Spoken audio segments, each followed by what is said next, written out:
The polls are broken. The stakes are unprecedented.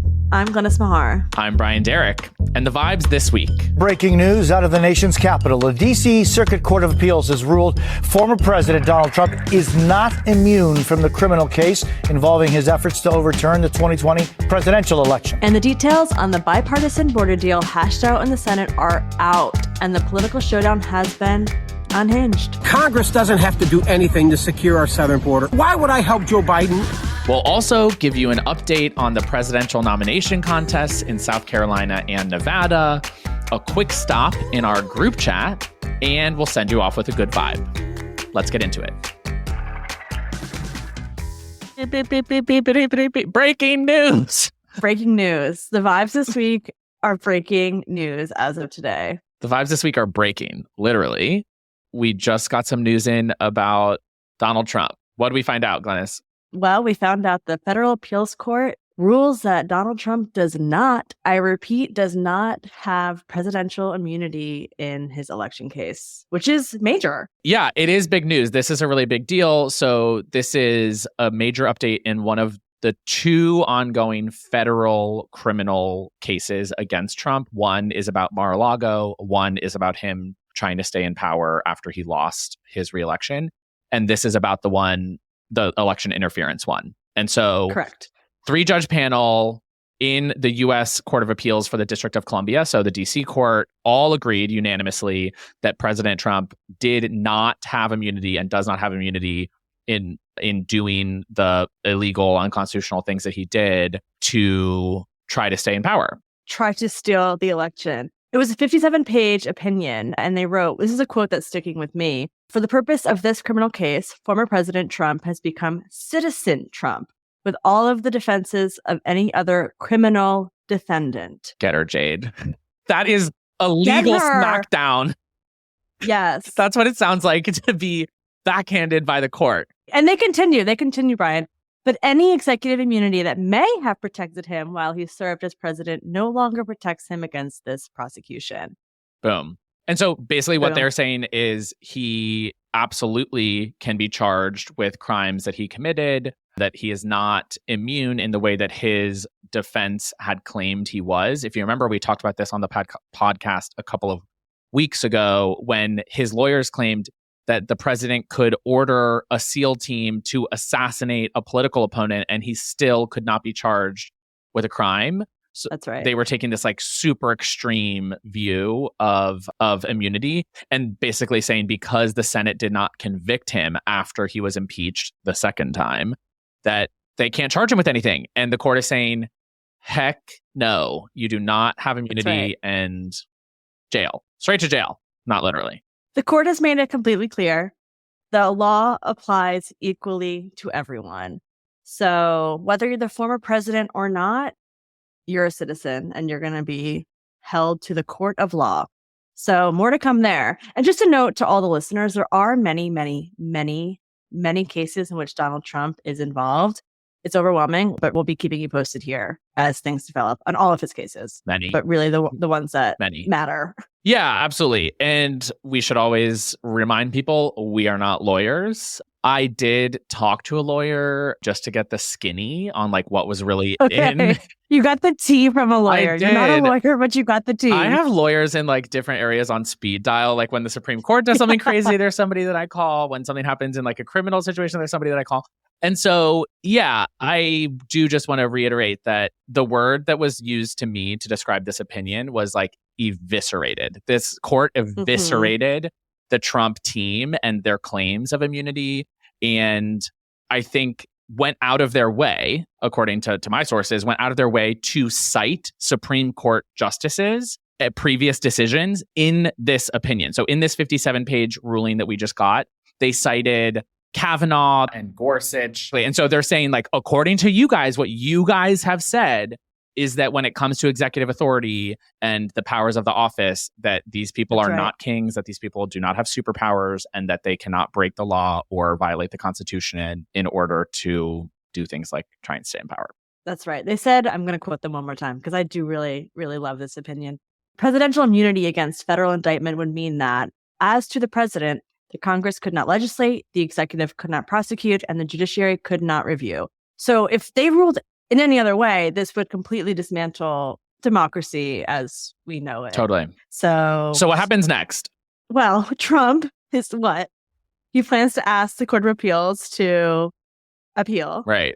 This was an opinion from 3 judges on the U.S. Court of Appeals in D.C. He's going to ask the full court. I believe he's going to pursue an en banc decision there, is what that's called. En banc? I'm sorry. Can we just take a beat? I know you're not a lawyer, but what's an en banc? En banc? Okay. Again, not a lawyer. It sounds like a hot new club I'd want to go to. Are you going to en banc tonight? I think there are 11 total judges that could hear this case. And so if 3 of them decide in a way that you don't like, you can appeal to have the other ones also hear the case. And then they all decide together if they grant your appeal. I see. And so that would be an intermediary step before this goes to the Supreme Court. And again, Trump's strategy here is not to win. Mm-hmm. It is to delay until it's too close to the election, or even after the election when he thinks that he can again advance this idea of immunity that I'm the president, you can't do anything to me. And so he has 90 days to appeal this, and he's probably going to use all 90, and we might not have updates on this specific case for you for a while. Right. But you could watch an entire season of 90 Day Fiancé in the interim. So yeah, watch this space. More to come. Okay. Brian, let's talk about a really frustrating topic. Oh boy. The border deal. The aforementioned deal that we talked about last pod, where we had no idea what was within this legislation, it was revealed on Sunday. The big reveal happened. Move and that what bus. happened immediately? Literally, it was a move that bus. All right, now I'm just picturing the clip of that woman. We got to bring that clip in. Open your eyes and see your new room. What the hell to the no? So good. So we now have the legislative text of the border deal. Remember, this is what Democrats and Republicans have been working on together for months in the Senate. Months. To figure out what a compromise could look like. Exactly. And I just want to make one note for the audience. The reason why we did not know, no one knew except for the bipartisan group that was, working on this bill, is because the minute someone else outside of this working group knew about what was in the bill, they would immediately try to hijack it. So no one knew. Everyone was waiting with bated breath, and here we are. Totally. And before we dive into what's in it, let's just cover the high-level dynamics at play, right? So you have Democrats and Republicans in the Senate who have come to the table and ironed out a deal that includes, as we're going to talk about, a lot of conservative wish list policies. This is what they've been pushing for all along. Now you have the House, even before they have heard what's in it, already saying it's DOA and that they will not vote for it. And that is being explicitly pushed by President Trump. And he is saying that we can't do a border deal before the election, essentially because it would be bad for his chances. Donald. Exactly, because it's good politics for him to have chaos at the border. Brian, confirm for me, the whole reason that this bill not only includes border security, it also includes Ukraine and Israel, financial packages, is because Republicans demanded that the border be included in any bill in which we gave aid to Israel or Ukraine. So they got what they wanted. They got this 3-tiered bill that included border security, and they're saying, actually, no, because it's not gonna help Donald Trump, so we don't want it. Yeah, that's exactly right. There was a push and conversation at one point to do a supplemental, as it's known. So this additional funding for Ukraine, Israel, et cetera, just as a standalone. And Republicans demanded that the border be part of it, and now are running away from that, which is a common theme as we're seeing throughout this entire thing. And they're really being more transparent about it than usual. Right. You have people like Lankford, one of the lead negotiators in the Senate, a Republican from Oklahoma, coming out and saying the only reason Republicans are opposing this is because of the election cycle and not because of the contents of the deal. So they're telling on themselves, Totally. They're saying the quiet part out loud. And it's really, really, really frustrating. It's really frustrating. We have a solution here, and it's not the best solution necessarily, but the politics at play are infuriating. Tara McGowan, who is the founder and publisher of Courier, tweeted, it's the do nothing Republicans. They're doing nothing. Ooh, turn the tables on them. Because it's accurate, because that's the tea. So let's talk about what's in it. Yeah. Yeah, give me the cliff notes because you already texted them and I need them again. It's just too dense. It really is a huge bill and there are a lot of pieces to it. So let's cover the important parts. I think that the through line for me is that it includes upwards of $20 billion for additional shelters, transportation for deportation, 4,000 asylum officers to process asylum claims more quickly.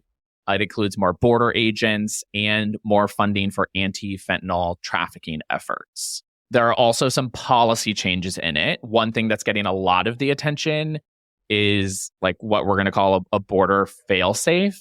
And so... Right. I was reading about this. It's like a trigger, correct? Exactly. And what that means is that if border officials encounter more than 5,000 people in a day on average within a week, or 8,500 individuals on any individual day, then that initiates this trigger. Okay. What's, again, super, super frustrating to me is that we being this bipartisan committee or, bipartisan group of lawmakers has presented a bill and Republicans are just putting their foot down and saying it's dead on arrival. It should be so frustrating for every single American, especially Americans in border states or in states where, Southern governors are sending migrants. We're looking towards having some solutions here. And because it's an election year, we're dealing with a stalemate on this issue.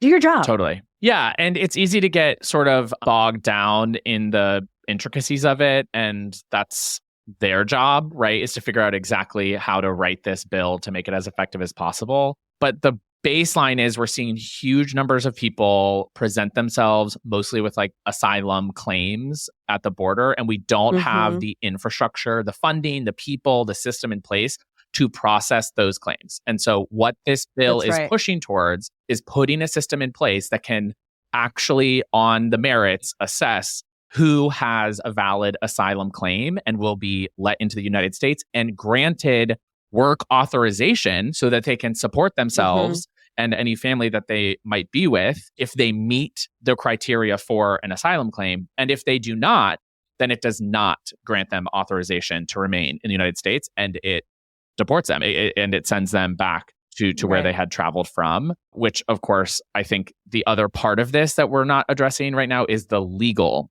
immigration route, which this bill also speaks to. And I think that Democrats in general are trying to create a pathway for legal immigration to say, like, if you follow these processes, we are going to bring people into the country and that's good for our culture and our economy and for all of these things. And like, that's true, right? There's plenty of research to show that. But at the same time, Republicans are not only trying to block out all illegal immigration and asylum claims, which are perfectly legal, they are also trying to shut down the legal immigration as well. Right. Yeah, I want to touch on that for a second because we're seeing some Republican responses to this bill. And my impression is that it's wildly xenophobic. It's, very white supremacist. And more people should be talking about it. They're saying all of these things out loud. And I think we should all be shocked that this is how they view America, which is in fact a multiracial democracy. But they're scared of it. And it only helps Trump's chances at winning. And he knows that. And that's why he's really trying to leverage this bill in this political moment. I don't know if you saw some of the stuff Trump's been saying about the border, which has just been like wild conspiracy theories. Bananas. I believe we're going to have a terrorist attack 100%. 100%. During my term, I had no terrorist attacks. You know that, right? I know every one of the leaders of the countries for the most part. The presidents, the dictators, I know them all. I know the kings, the queens, I know them all. It makes sense that they're taking people out and sending them up in caravans to the United States. And it's not just South America. It's from Africa, from Asia, from all over the world.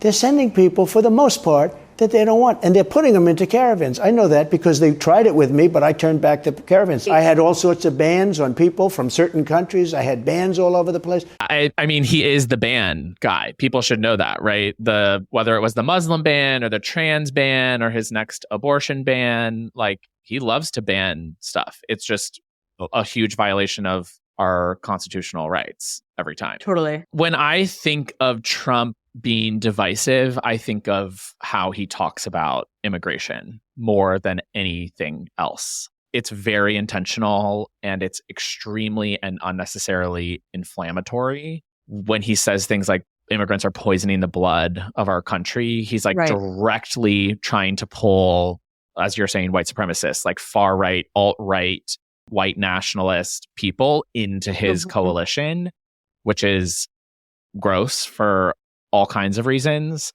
It's always wild to me that there are people on the right who want to call liberals divisive for calling people in by like naming the thing and being like, yes, we're for LGBT people and people of color. Totally. And, like all these different things. And they think that it's divisive to even like say that, right? Totally. Whereas grouping entire nationalities and different ethnicities and people coming from very different experiences, walks of life, different religions, different races, all into this category of like, they're here for your jobs and your daughters, and like just like this really gross implication.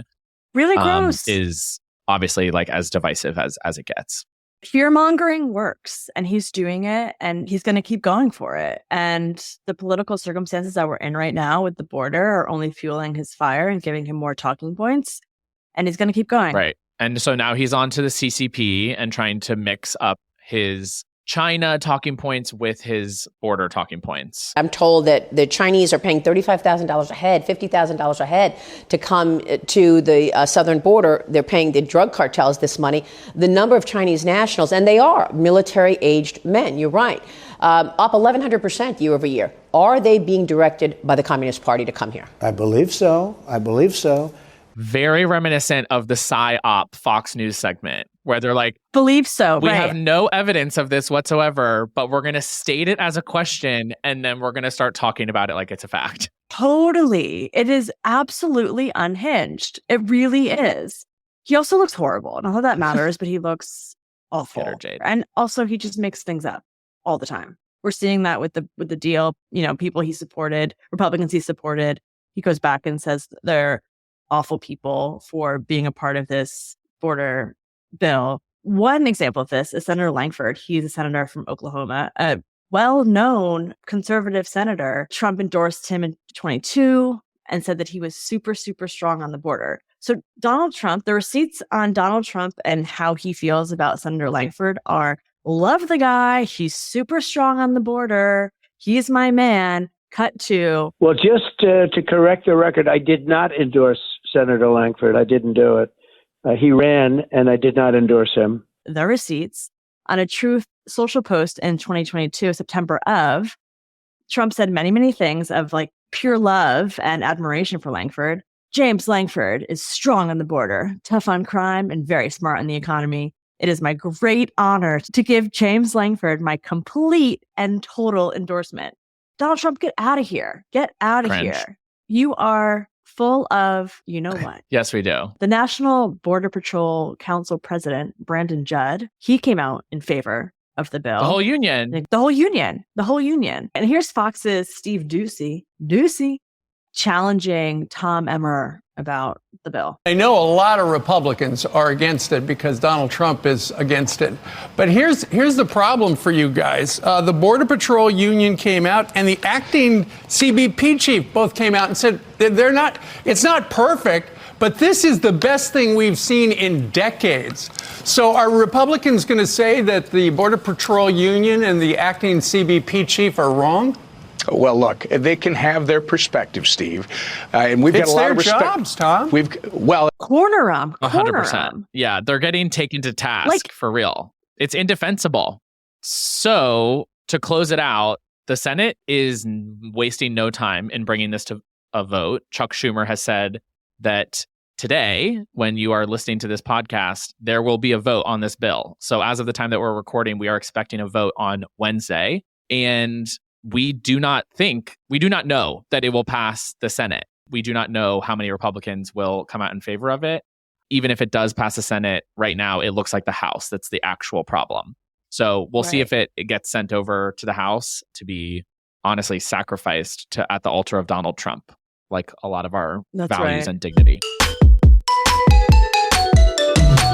South Carolina. Okay, so the breaking news there is that Joe Biden. Don't call that breaking news. Dominated. I know. I was being facetious. The slow movie. Biden dominated Yeah, the slow moving primary of South Carolina, Joe Biden, he dominated with 96% of the vote. There was a lot of discourse talking about South Carolina and Black Democrats in South Carolina. Why do you think that there was so much media discourse? Is it just people want to write stories about non-starters just to get people clicking and paying attention? Is it polling? Is it Well, what I think is that it? the media has learned the wrong lesson, and that is that anything about the presidential is more important than the most important thing about something happening further down ballot. And that's like a hill that I will die on, is that Yeah. the media just wants to make the absolute most of a presidential election because it's really good for clicks for them. There is a narrative here around, like, polling has showed that in particular non-white voters, the Black community especially, have like had pretty dismal numbers for Biden, that his approval has dropped in those communities, that his support and who plans to vote for him and turn out in November has dropped in these communities. And so because South Carolina was that origin story for Biden in 2020, and the Black vote in South Carolina is what gave him the juice to get the nomination, I think that there has been like this repeat narrative of, oh, how things have changed in 4 years. And then suddenly he puts up 96% of the vote in the primary, showing that he actually has a lot more strength there than people expected. So it's undercutting that narrative. I will say that, Black Democrats tend to save America when the time comes. But this really, I think, was a message testing opportunity for Democrats. Okay, can we talk about Nevada? Let's talk about Nevada. So there's a primary and a caucus happening. That's kind of confusing. Nevada used to have a caucus and now they have a primary, and they were like, that's not confusing enough. Let's have both. And so now they're going to have both. So basically what's happening is Nevada used to have a caucus, and then after 2020, they switched and they passed a law in 2021 to switch to a primary. Primaries are widely agreed to be more accessible. You don't have to stand there for like hours at a time. You walk in, you vote, you leave. And so they switched, but the Republican Party stays mad and they're like, no, we're still going to have a caucus. And so essentially the Republican Party is hosting both a caucus where Trump is running to win all of the delegates in the state, and there is a primary that is being hosted by the state because that's now part of state law, where there are no delegates up for grabs, and Nikki Haley is the only like mainstream candidate running. And so Nikki Haley is guaranteed to win the Nevada primary, and Trump is guaranteed to win the Nevada caucus. He will get all of the delegates. It's a meaningless victory for her, but at least she'll be able to say she won something. Yeah. Cool. Good for her. It's giving. Okay, Brian, it's giving. We're going to talk about Nancy Mace. This bill keeps the border wide open. There are so many loopholes in this bill, it'll make your head spin. And any Republican that supports it supports open borders because it's going to allow Secretary Mayorkas to have full discretion on who comes in above that 5,000 limit. It lowers the standard for those that are seeking asylum. And look, the American people are tired of being an ATM machine for the illegal aliens that are coming across our border every single day. And the more that I read language in this bill, the more frustrated I get with it because it's not what we're being sold. I think we're all trying to figure out this bill. Have you read all 370 pages of this bill? We are working through it. It's not good for the country, they say quite exactly frankly. the opposite. That's why I'm asking. Brian It's Giving didn't do the required reading and is doing a presentation. It's giving, maybe she's born with it. Maybe it's lies. Yeah. It's probably lies. It's also giving, like, babe, you're the ATM. You're taking our taxpayer salary and you're doing whatever you want with it. She's definitely getting hair and makeup. That's for sure. Who are you? A press secretary in the Trump administration? Like, truly, just nothing she said has any relationship to the truth or reality of the legislation whatsoever. And so she's very much there to do a political hit job on a piece of legislation that Trump has let her loose on to go sink. But she's not even doing it well. Like, no. You know what I would love to see? A celebrity death match, Marjorie Taylor Greene, Nancy Mace. Claymation, baby. I think that Nancy Mace would destroy her. Honestly. Oh, for sure. Even though Marjorie Taylor Greene and her like CrossFit videos, I'm not interested in the CrossFit videos. Absolutely I'm sorry. Unhinged. But do you know who's going to destroy Nancy Mace is Kevin McCarthy, because she voted to oust him, and he's now made it his entire mission in life. He retired. Imagine if someone literally was so obsessed with seeking revenge on you that they were like, I have to retire. I have to leave my job so that I can full-time focus on ruining your life. So I can effectively compose my burn book on Nancy Mace. I need to retire. Exactly. That's literally what happened. And she's... Oh my God. I would be scared if I were her. Well, Nancy, I'm sure you're not listening to Vibes Only, but if you are, you heard it here first. Kevin McCarthy is coming for you. Absolutely. I want to apologize publicly for being offline for the week and not being involved in our group chat. I did send one thing. I literally had an ounce of service on a glacier. And what did I send you? The Lance Bass, Marianne Williamson Instagram Live. Is Lance Bass okay? ? And I sent that. We're both here. Williamson, welcome to our TikTok Live, Marianne. Thank you, Lance, for doing this with me.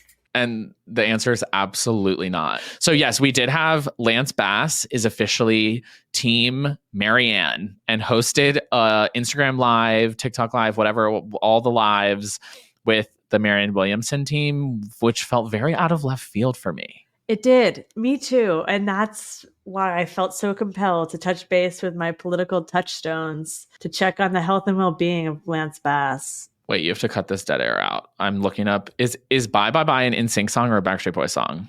Oh my God. Devin, do not leave this out. Bye Bye Bye is an NSYNC song. It is so insane to me that you don't know pop music. Speaking of pop music. I do. I'm sorry that I'm like sorry, you're what? I'm a Warped Tour kid. So am I. Actually, mom and dad, if you're listening, you know I did this, but I did forge my dad's signature in like high school to get out of school to go to the Warped Tour. Sorry. Medical emergency. No, yeah, I like had a filling or something. I don't know. But speaking of pop music, and not just pop, all music, the Grammys were this past weekend. I did my group chats, my pop culture chats were blowing up with Grammys. Women dominated, which is really nice to see. Miley won her first Grammy. She won 2 actually. Kylie Minogue won a Grammy. I love Kylie. Joni Mitchell performed. It was beautiful. SZA, one of my favorite artists, her album blew my mind. Same. She performed. Anything else popping off in your chats? Yeah, there's been a lot of lesbians on the internet this week. Wait, I saw this on TikTok. Some serious lesbian drama. This straight woman went into the Cubby Hole, which is this tiny little lesbian bar. Tiny bar. In the West Village. Yeah. And brought her straight, I don't know if he's like her boyfriend or her friend or something. And I think that somebody was just like, yo, like, what's the deal? Friday night, I went to my first lesbian bar. I was about to go home early, but then my friend who's a lesbian came over to the bar at the restaurant we were at and said, I'm going to go to this bar. Do you want to come? And I was like, absolutely. Why not? We got there and I was having so much fun. Everyone was so nice. The music was all like Renee rap and I was living my best life. Until one of our guy friends wanted to meet up with us and he comes into the bar for quite literally 2 minutes. Literally wanted to come and say hello and leave. Girl approaches him pretty soon after he walks in and goes, what are you doing here? So that video is actually about me. I'm that lesbian. So I just wanted to provide some context on what happened from my perspective. So I was at Cubby Hole, been going to this bar for 8 years since I moved to New York. I actually met my wife there. I was waiting in the bathroom line, minding my own business, and there was a dude standing in front of the bathroom. I tapped him on his shoulder. I was like, excuse me, you're kind of in the way, whatever. I was not trying to start conflict, anything like that. He turns around. He seemed a little bit grumpy. So I was like, okay, dude, are you even here with anyone? Like, what are you doing in this bar? And he points to his friend, a girl who seems pretty queer to me. Not the girl who made that other video. And she's like, he's with me. I'm like, okay, cool. I turn around, continue to wait in line, really had to pee. And then this guy comes to me and he goes, well, if I wasn't here with someone, would that be a problem? And I say, absolutely. Like, yes, it would be a problem. How do you feel? I'm a straight person. So how do you feel about straight people in gay bars? Is that a problem? I don't feel good about you in gay bars. Other straight people is fine. LOL. You definitely need to get that permission slip signed by your dad before attending for sure. No, of course I've brought girlfriends to gay bars and stuff before, but I will say that there are way more male dominated gay bars than there are bars that are cater to lesbians. Right. They're like very few and far between. And so I do relate. It resonates that like there's literally limited square footage here and people don't go. It's like a Marie's Crisis situation. Like people don't go because it's full. And so like every person is taking up somebody else's space. And if all straight people just decided to start going to Cubbyhole, it would not exist as a lesbian bar anymore. Cubbyhole would not be a thing. Yeah. Totally. It's not like a policy, right? No one's saying no straight people are allowed here, but I think that it's sort of like a respect kind of vibe of like, respect the protocol. Respect the intention of the space and like let some ladies meet each other, you know, if that's what they're trying to do. So yeah, I'm just like, I'm rooting for all lesbians, of course. Me too. Vibes Only is rooting for all lesbians. That is our official policy of the pod. There is some drama. This is important to me as a RuPaul's Drag Race stan between Bob the drag queen and Maddie Morphosis, who's from season 14, who Bob made fun of Maddie's wig and it spiraled from there because then Maddie did a diss track against Bob. No. Okay. Get your facts straight. If you're going to come into this, Maddie went on the pit stop and read Bob out of the blue and had Bob's name in her mouth. I wish I could have done like a reverse, a musical girl group writing stuff. I like writing stuff. You could do what Bob the drag queen does. Sometimes she will release her own verse of these songs. I think it's corny. And then Bob does a diss track to Maddie first and is like, okay, dude, get the body bag, toe tag it. Imagine a drag queen getting dragged by a straggin'. So, bro, if you wanna go, let's go. I'll take a man down, and it's on no homo. Pin so right, I could be the bard. Wig so bad, the hairline is hard. Which was very good. I listened. It was wonderful. I mean, I'm a huge Bob fan. And then Maddie responds with her own diss track. And the complicating layer here for non-Drag Race fans is that Maddie is the only straight male drag queen to ever participate in RuPaul's Drag Race, the show. And so that added a whole layer of identity politics to these diss tracks that was really interesting. Some solid verses. Look that up. And if you're not watching RuPaul's Drag Race, you should watch it. And that was the group chat this week. Glennis, let's send them out on a good vibe, but let's make Fox News do it for us. 353,000. That's how many jobs the economy added in January. That number completely obliterates the 180,000 expected, and the unemployment rate stayed stout. 3.7%. It's pretty close to a historic low. Now, I know many of my conservative friends are trying to drill holes in this report. But you know what, folks? It is what it is. It's a very strong report. I mean, you've got the Dow up now 106 points, the S&P gaining as well, and all it needs is 3 points, and here we are, S&P up about 22 points at the moment. We are climbing and climbing. So, I mean, the Biden team can say, well, if things are so bad, how come the stock market's on a roll? The economy is receding in importance among the voters because it's good. And the messaging from the RNC has been way off base. Yeah. Interesting. It is what it is. Fox News says it is what it is. We have to deal with how good the economy is, guys. Thanks to Dems Might, that online creator who does some really fun pro-democratic messaging online. That is a good vibe. That music, rock and roll, baby. America, we got jobs here. We got jobs. Thank you guys for joining us this week. Those are all the vibes for the week. Those are the vibes. Vibes Only is a production of Courier, a civic media company that protects and strengthens our democracy through credible, fact-based journalism and seeks to create a more informed, engaged, and representative America. Vibes Only is produced by Devin Maroney, with support from Courier's Kyle Tharp, R.C. DeMezzo, and Daniel Strasburger. Tara McGowan is founder and publisher of Courier.